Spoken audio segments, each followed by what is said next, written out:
Hi folks, welcome to Spark 2021 and welcome to Blended and Beyond. My name is Steph Suko and today we're going to be talking about utilizing blended learning principles in a traditional classroom. So if we think about all the things that we learned last year through remote learning and through different modalities in terms of technology, providing students with paths and options in which to learn, we can definitely utilize the best of last year and pandemic learning to really enhance and take our classrooms to the next level in the 2021-2022 school year, which will hopefully look a little more traditional. So let's take a look here.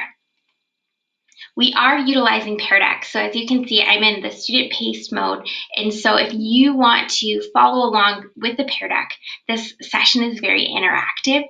So you can go to joinpd.com and type in the code CRFQTV. Again, that code is CRFQTV. And utilizing that code will allow you to interact with the slides.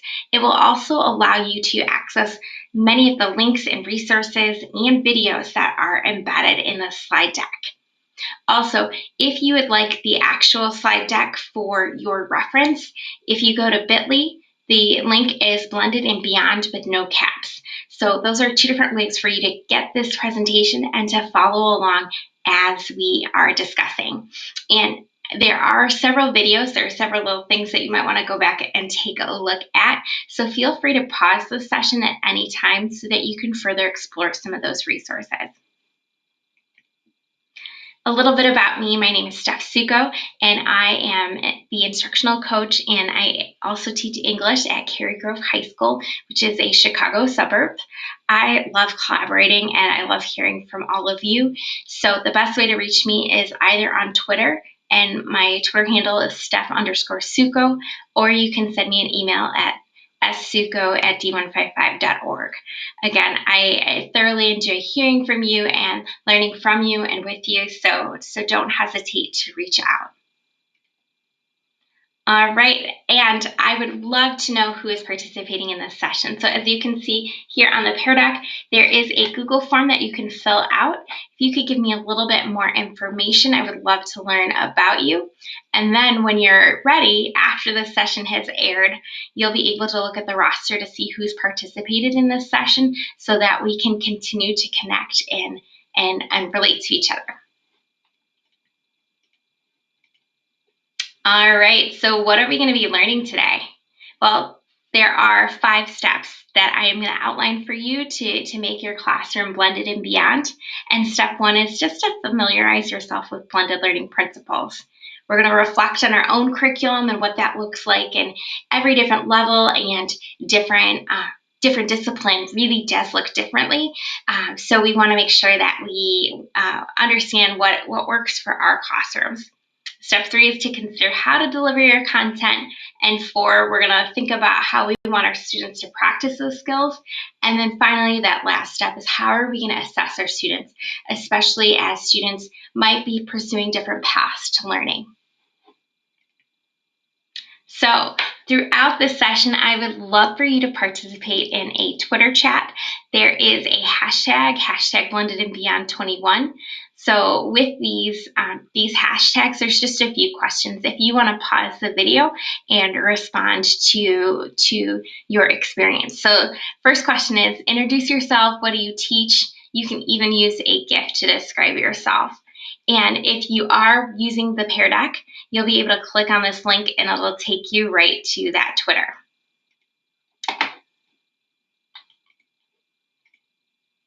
Okay, well, take a second and just do a brain dump here. Think about what you already know about blended learning. If you're using blended learning principles, how are you using them in your classroom? Maybe you're using different digital tools to have students do a flipped classroom model. Maybe you have station rotation in your classroom already. Whatever the case may be, how are you using some blended principles? It could be even as simple as you are one-to-one with devices and students sometimes do their work or turn their work in through an LMS. All right, now that you've reflected a little bit on what you know about blended learning so far, let's take a look at step one. So we're going to familiarize ourselves a little bit with some of those principles and modalities. So here is a really great video from Edutopia that just gives a great overview of blended learning. So I highly recommend that you stop and watch that. But what's really important to note about blended learning is that there are different ways in which you can design your classroom so that students are learning in this format. It can be face-to-face, it can be online, and it can be completely within your traditional classroom. So I think so often people think blended learning, they think about that distance or remote learning that we were doing during the pandemic, but that doesn't have to be the case. Again, students can still come to your class like they traditionally would, and then they can engage in these different formats. Students often can decide the time, the pace, the path, and the place. That doesn't mean they're just deciding all of those every day. That might mean that you give them a choice board or a playlist, or you're giving them options in which they might progress at different paces. And this can be so nice when it comes to differentiation and supporting our students as a more personalized approach to learning. So once you watch that video, if you want to take notes, you can add your notes here. Note that at the end of this Spark session, when the videos all close, I will be sending you the takeaways.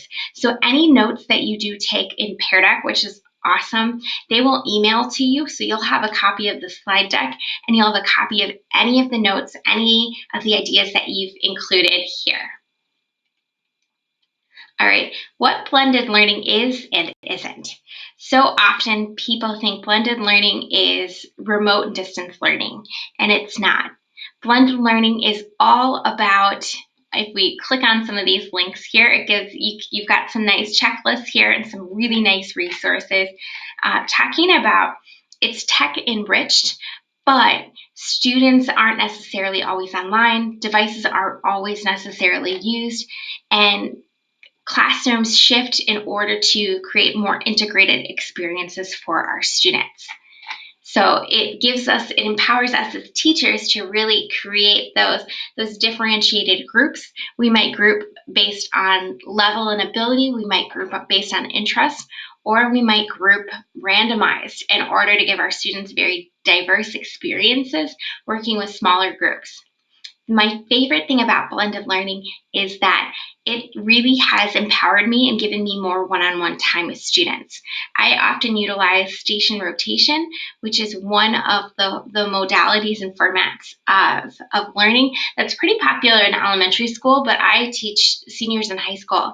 And by giving them different stations like an ed puzzle, and then maybe they're working or drafting and writing something, and then in another station I'm conferencing with them. Having those smaller groups or having that ability to work one-on-one with students is my absolute favorite thing about blended learning, and it makes me feel like I am getting more done in less time. So here's a really great video. I'm actually going to show this one because it's super, super powerful. So let's take a look. Where Learning Clicks presents What's Up with Blended Learning? Blended learning is an instructional method that integrates the traditional classroom with innovative technology. But it's more than just technology-rich instruction. According to the Clayton Christensen Institute for Disruptive Innovation, blended learning is defined as a formal education program with 3 key attributes. 1. Students learn, at least in part, through online learning, with some element of control over the time, place, path, and/or pace of their education. 2. Students are, at least in part, supervised in a brick-and-mortar location away from home. And 3. The modalities along each student's learning path within a course or subject are connected to provide an integrated learning experience. In other words, blended learning is an instructional method that enables teachers to provide students with a more personalized learning experience.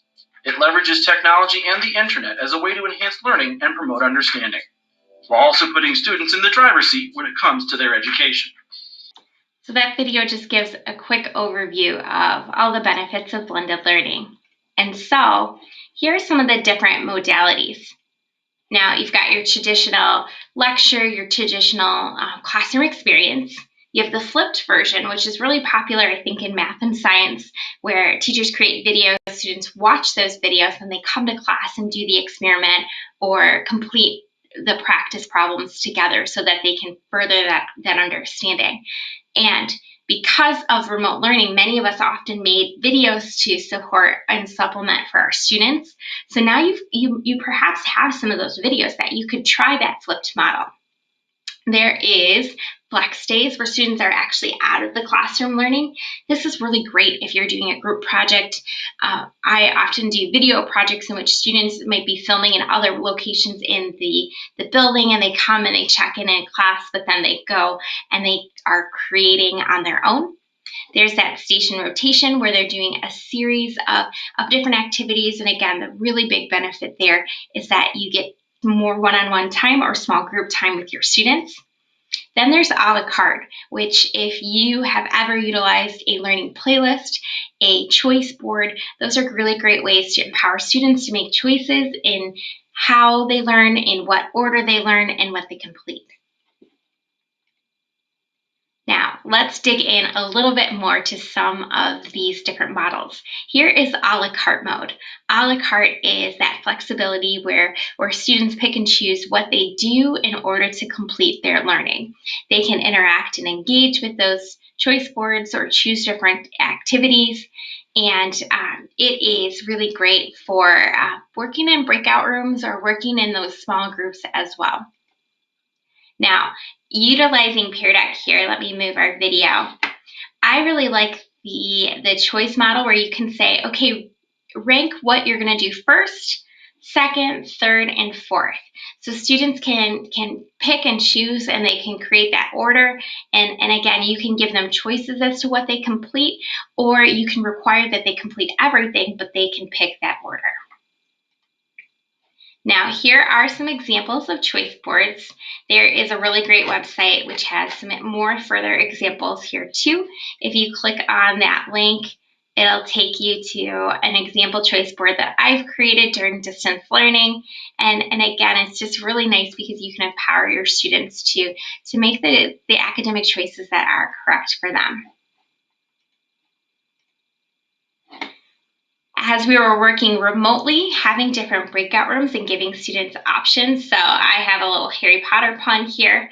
If students wanted to briefly work on their own, or if they wanted to work quietly but together with people, or if they wanted to work collaboratively, I would give them different choices and different options for that.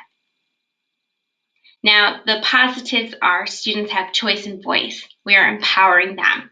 Students can choose and demonstrate their mastery, and they can differentiate. But the drawbacks is this is really hard to assess, especially if students are doing different types of projects, and one student's doing a video, one student's writing a paper. So how do you weight that and grade that? That can be a little trickier, and it takes up a lot of time to set up. But again, I think back to how we recreated and reinvented a lot of our lessons last year. So now you have many different choices yourself in how you can teach a specific lesson. And that can be a great way to start to integrate some of that choice. And if you have any notes that you want to take, drop it right there in that text box, and then those will be sent to you at a later time. Now let's take a look at the flipped classroom, which we've talked about just a little bit here. In the flipped classroom model, students can watch videos, they can record lessons, and then they can, what's really nice about this is they can complete it at their own pace. Sometimes students need to see the lesson a couple of times before they understand maybe a more complicated math concept. And this flipped classroom model really allows the students who already know the content to get through it faster, and then the students who need more time to have that resource too. And it's Edpuzzle, YouTube are really great and helpful web tools during the flipped classroom model. Now, if you have never used Edpuzzle before, here is about a 7-minute video. It's a very detailed walkthrough of Edpuzzle, and you can check that out on your slides. Now, when it comes to the flipped classroom, the positives is that everyone receives that same lesson. Students have guided practice, and when they come to class, they can ask as many questions as they need to. Now, the drawbacks are students don't always know what to ask, or sometimes maybe they watched the video but they didn't really process the content. So if they watched the video and didn't process the content, or maybe they didn't watch the video at all, that can be a challenge when they come into class. But once you get students used to that approach, and perhaps after the pandemic they are more used to that approach, it can be a really successful and beneficial experience where they can come in and be more hands-on and more interactive, as opposed to just getting lectured information. The next choice is station rotation, which I absolutely love. This is a mix of synchronous and asynchronous activities. We are utilizing their devices. Students are learning in many different modalities, and it really makes a class period fly by when you're doing station rotation. Students also can receive that direct instruct information from teachers or conference. They can watch videos, they can complete independent activities, they can work in groups. There's all sorts of different possibilities. And again, it is a fast-paced and fun way to learn or to practice a concept in many different modalities.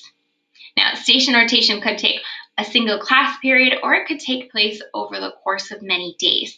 It all just depends on how you set up station rotation. Here are some examples. Like, if you're preparing for a big assessment or a big exam, station rotation is great because they could be doing a Kahoot review in one spot. They could be sharing resources on a Padlet. They can be doing a Google Meet or meeting live with a teacher. They could be watching Edpuzzle, and they could be doing all of these things within a short time frame. Now, the benefits are it really provides a lot of smaller groups. Students can share ideas, and the teacher can check in. Drawbacks are if students aren't trained in station rotation or they haven't done it before, it can be hard to monitor some students' progress. Students can skip steps along the way, and it does take a lot of time to set up. But again, I think the benefits of these different experiences and utilizing and rethinking how you can pull those resources that you've already created to make this experience can save you time in the long run. The last one is the flex model, which I don't necessarily recommend unless you're teaching upperclassmen or if you're working on a very long independent project where students can go off and to really create those projects. Flex model is where you rotate through a mix of synchronous and asynchronous activities, but some students are not physically in the building. Now, when we were doing hybrid teaching, you could have utilized the flex model for students who maybe didn't have to sign into class or maybe physically weren't in the building. Again, watching videos, Edpuzzles, doing independent activities is really great for this. Flipgrid, where students have to create videos to check in, is also really great for the flex days if your students are not in the building or in the classroom. And this rotation can take multiple days too. I did this a lot when I did Socratic seminars. So I would have smaller groups of students in those seminars and have one half or a third of my class flexed out. This works really, really nicely. Having smaller groups to do a graded discussion was really empowering and really made students feel like they could be a part of the conversation because there weren't 30 kids talking. It was more like 10 to 12, and everybody could have a voice. Now, there are different examples of flex model, and again, we did a lot with flex models last year because of the pandemic. And so you could have guided practice and then face-to-face and remote days, and really that structure is up to you, up to your school, if you are interested in taking on this model. And students don't necessarily have to be out of the classroom to participate in this model. You could still do a graded discussion where half the class is on one side working independently and quietly on something else while you're doing that graded discussion too. But it does empower students, and it does feel more collegiate in this format. Positive, students are motivated to complete their work.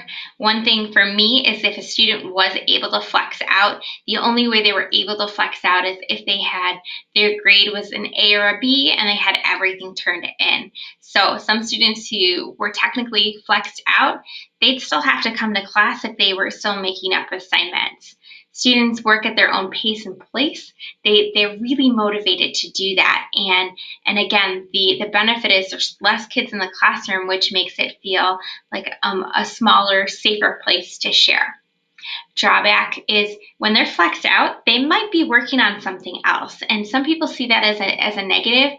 I really see it as a positive, especially teaching seniors, is it's teaching them to be ready for a more collegiate experience. Because if they're done with my work for my class and they're working on math, that's great. They need to be working on that, or if they're having a 10-minute downtime with their friends, maybe that's something that they need in order to be more productive in class, and that's okay too. So question number 2 here. Now let me move this. All right, so what mode or modalities might you use in the fall? How are you going to implement these models with your students? So go to the Twitter link there and share out what this might look like in your classroom. All right, step 2, let's reflect on our curriculum.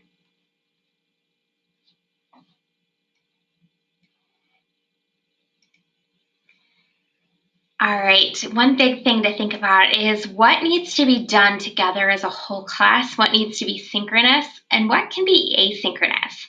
There are a lot of different ways that we can, decide how to structure our learning activities. Some things need to be face-to-face, some things could be remote.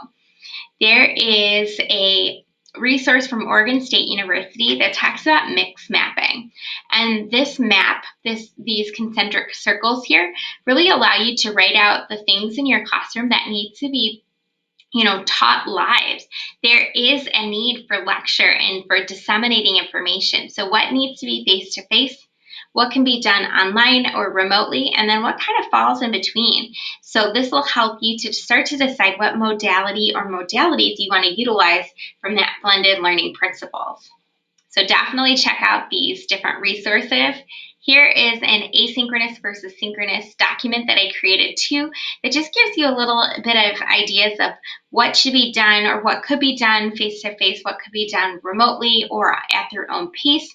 And there's some tools and resources that you can click on here as well.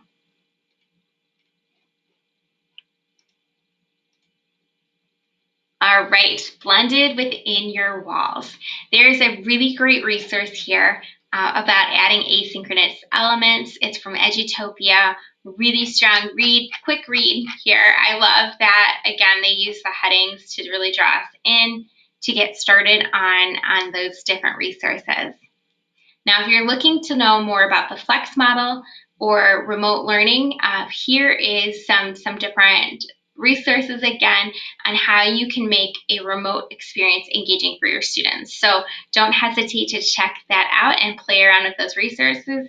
And of course, write your notes up in the text box right there to talk a little bit about or to remember what you want to reflect and think back on for your own classroom.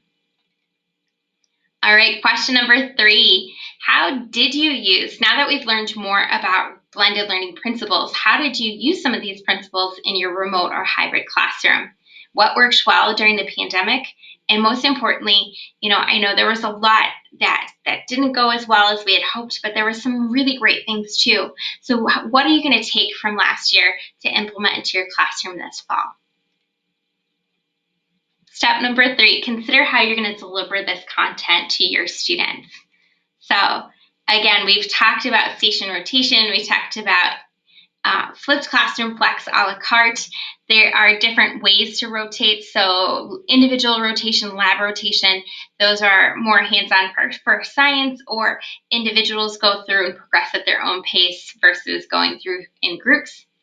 The guru of all things blended learning is Caitlin Tucker, and so I highly recommend that you check her out. You check out some of her resources, and then Khan Academy has some really great resources too to explore about blended learning.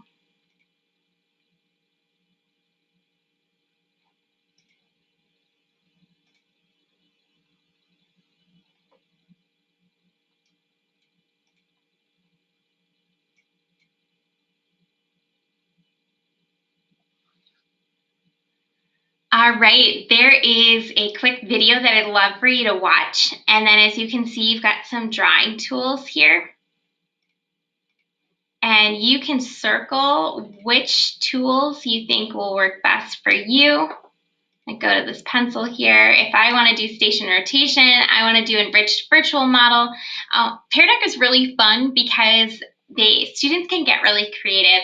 And I have a stylus here. So my students can, they can draw great pictures. This is, again, just a really great tool. If you've used Pear Deck or if you've never used Pear Deck before, you definitely want to check it out because students can complete math problems. They can show their work in a really nice way. They don't need to have a stylus, but it definitely helps that they do. So step 4, consider how students will practice essential skills. And this becomes really, really key for you in terms of understanding what your students know and giving them opportunities to demonstrate their mastery here. So what type of assessments will you utilize? What is your formative assessment go-to? Are you a Kahoot person? Do you love Quizlet Live? Do you enjoy having your students complete Google Forms or complete exit slips? All of those great tools are really essential when it comes to blended learning and understanding where your students are at.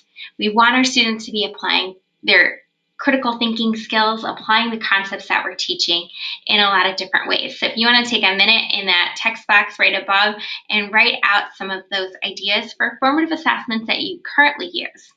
I know in my speech class, I teach a dual credit class. So the community college requires that we read a chapter from a book every single week. And so this particular book, I knew that a lot of my students, they didn't have a hard copy of it, and so reading digitally was really hard for them. So I started doing a preview of the chapter by doing Kahoot. So at the beginning of the week, before they read the chapter, I would do a Kahoot quiz to teach them some of those key concepts. And it became a really fun formative assessment. It became really competitive, and it was a really great way to preview a text. So thinking about formative assessment, it doesn't always have to be at the end of the lesson. Sometimes you can flip that formative assessment and put it at the beginning and use it as a teaching tool. And like I said, seniors in high school, they were going crazy for Kahoot, and it was something we did, and again, something they look forward to. So formative assessment can definitely be fun as well. And here are all sorts of different resources. You can play a Kahoot, and what I love here, as you see in the Pear Deck, is you can app smash or you can embed different resources into a Pear Deck. A Pear Deck can be done in student-paced or it can be done in teacher-paced. And so, again, as you're thinking about these blended learning modalities, find ways that you can engage your students, whether they are moving at their own pace or moving at a pace with you. And this app smashing or connecting these ideas is really, really powerful. On the left here, you can see there are different resources that I absolutely love. I have another session, which is going to be a live session, and it is all on app smashing. And so here you can see how I've put different resources together and how you can use all these great tech tools combined to really enhance and make a unique experience for your students. Now, what are your go-to favorite formative assessments? I would love to hear your ideas and how you're utilizing them in your classroom. So share that using that hashtag. Last step, folks, consider how you're going to assess your students. Now that becomes really important part of the learning process too, and it's a great place where you can give feedback to your students and measure their growth. So what are some of your summative assessments, and what are the projects, the tests, the things that you utilize in your classroom at the end of a unit? How do students show mastery? And how will you know that students have mastered essential skills, especially if they're working on different types of projects or at their own pace? So if you want to drop some of those answers in that text box and just reflect on what that looks like currently in your classroom. Now, summative assessments in online learning spaces. I would love for you guys to jump in here on the Padlet. And again, I love that Pear Deck works so nicely with these tools integrated into one. So summative assessments during distance learning, there are two different articles that I would love for you to read and skim. If you want to take a look at those and then add some takeaways, you can see that a couple people have already engaged with and participated in taking away some of these great ideas from the reading. So feel free, take a second to scan through those and add your thoughts. All right, so now you can get back out your stylus, or you can just use your trackpad here and draw. But what are some of the models or modalities that you're hoping to utilize in the fall? So I'm definitely going to use station rotation. Love those flipped model. I will use some flex days, and so you can circle and think about what you might use. All right, how are you feeling about blended principles now? My hope is that everybody's able to get to the green or to be approaching that green. And again, what's wonderful and overwhelming about blended learning principles is there's so many different avenues in which you can apply them into your classroom. And again, you can apply small things in small chunks. You don't have to completely revolutionize your classroom, although we've already done that. We did that last year. Now you can take your favorite pieces of traditional learning, your favorite pieces of that blended learning experience or that remote learning experience to create a blended experience that can really empower and challenge your students to grow in new and exciting ways. Now, if you've got questions, please feel free to add questions. I would love to look back and respond to you and engage with you. So if I don't have an answer, I know I can find an expert like Catlin Tucker who can give you that answer. So please drop your questions in that chat there. And finally, what was your biggest takeaway? Please share with me what's an aha moment that you had. And most importantly, thank you for joining me for Blended and Beyond. I hope you have a great rest of your summer. And again, I hope that you have a wonderful, wonderful fall in which you innovate and you utilize the best of all situations to make a really fun year for your students and a fun year for you too. Here are all my references. So if you want to go through, there's some really great articles. There's different experts in the field. So please feel free to scroll through that and find some resources that can further your learning on blended learning. Take care, and I hope, again, you have a wonderful rest of your summer.